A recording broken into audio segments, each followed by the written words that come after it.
At the time of this video, with less than 2 weeks until its release, For Honor, Ubisoft's new medieval fighting game, is generating tons of press, excitement, and with Ubisoft's previous track record, mild concern. It plays well, runs well, looks gorgeous across all platforms, and the level of detail in the game is absolutely stunning. Mocap animations are fluid and weighty, landing blows in combat feels satisfying, and pulling off combos or evading them is massively gratifying thanks to the game's extremely deep and nuanced combat system. Personally, I've had the pleasure of participating in one of the For Honor technical tests under non-disclosure agreement and the most recent closed beta. Between those two experiences, I've racked up about 15 to 20 hours of game time.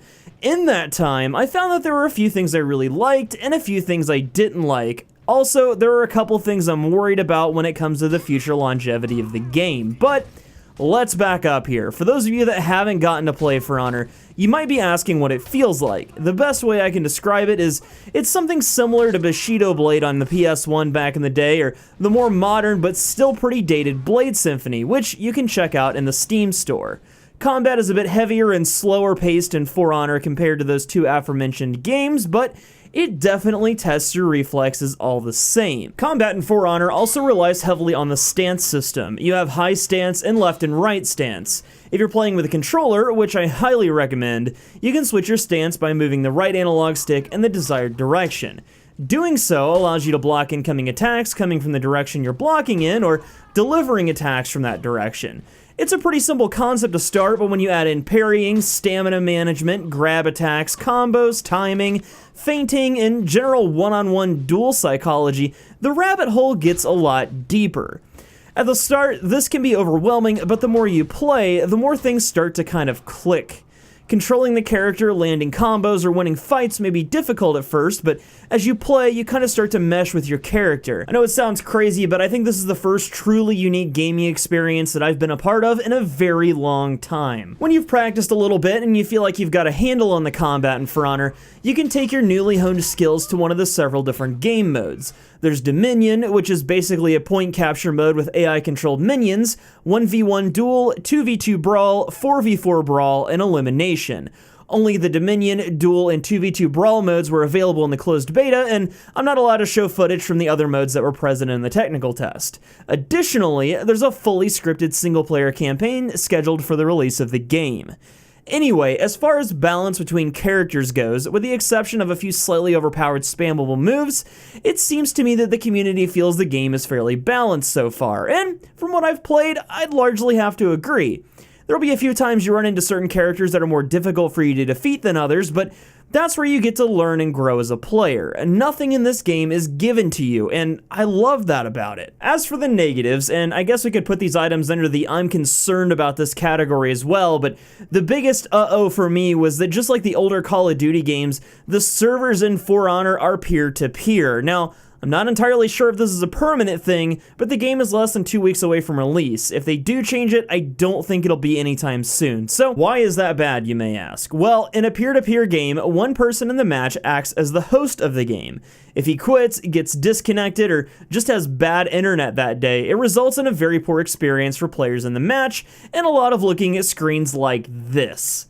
Additionally, and Ubisoft swears up and down that this won't be an issue, the host of a peer-to-peer match usually has a small latency advantage, meaning less lag for them and more lag for the other players.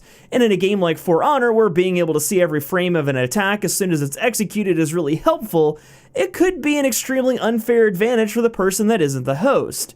Now, during the beta, finding a game was pretty snappy, and the 2v2 brawls always ran pretty smoothly, but during larger game modes with more players, like Dominion, I felt like every other game or so had connection issues. It was pretty much to the point where I hardly played it because of that.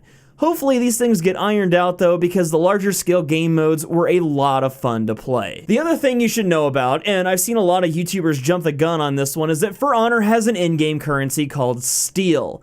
You use Steel to buy upgrades for your character and unlock other characters in the game.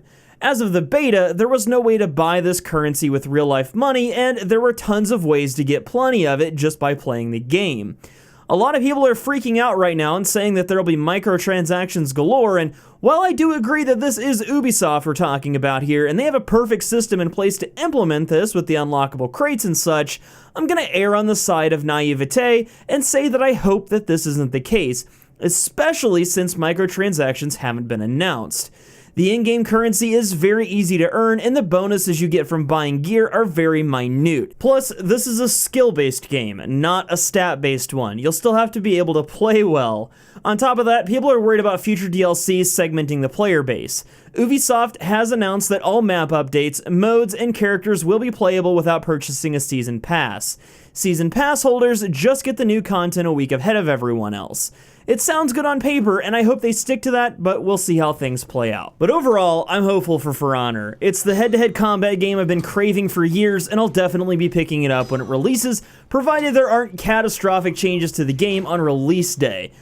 I just hope that Ubisoft doesn't seriously fuck this one up. I want this game to last. Now, that being said, if you want to try it for yourself, For Honor is going to be open to the public in an open beta running from February 9th to the 12th, where you can check out the game and play it for free for a few days with no strings attached. Just visit the For Honor website for more details. That's all for today though, guys. Let me know what you think about For Honor down in the comments below, and if you enjoyed this video or just found it helpful, don't forget to leave a like and subscribe to the channel so that you never miss a video. Until next time though, I'm BouseFeenux. I'll see you at the next episode, and as always, thank you so much for watching.